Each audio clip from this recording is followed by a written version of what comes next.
Hi, welcome back down the shed with me, Jason.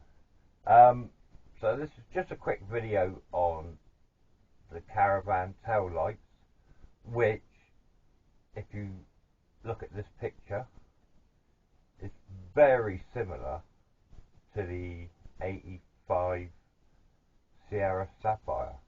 So we've got an orange turn signal, we've got red tail brake light block on the Caravan, white reverse, red fog on the Caravan. Now, even though this exact setup is pretty much identical to that Sapphire, Ford in their wisdom and with complete logic thought, well, hang on a minute, if you're in foggy conditions, you're turning your fog lights on, which are basically brake lights, 21 watt bulb, same as the brake. You're basically turning your brake lights on permanently so people can see you further away because of the, like fog or whatever, you've got reduced visibility.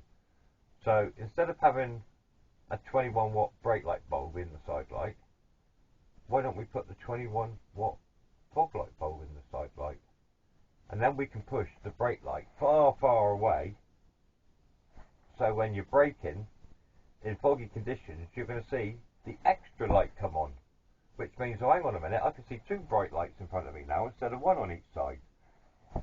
They must be slowing down, because if you're following that closely to see the lights in the first place, you're going to be blooming pretty much like that. So you're going to see the extra lights come on. So that's what we're going to do with the Caravan.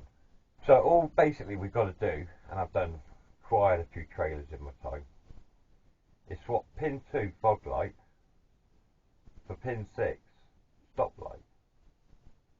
So by swapping pin 6 and pin 2 round, if you wired a normal trailer in, all 7 wires, so you got your, I am looking at a diagram, but I do know it, but it's always good to make sure, when you're doing something to camera, you don't want to accidentally go, oh, the green's flipping left turn signal, when it's not, it's the right. So, to go through them quick, 1 yellow left, 2 blue fog, 3 white earth, 4 green right turn signal, 5 brown right tail side light, 6 red brake stop, and 7 black left tail side light.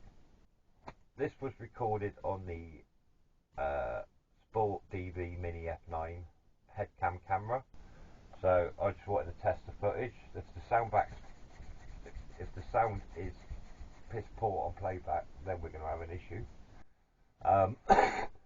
I might have to replace it, try it out in Redcon on the 15th, and then have it returned and sorted out or whatever, refunded and get a different solution. Anyway, thanks for watching, like the video, comments below, and I'll see you in the next one.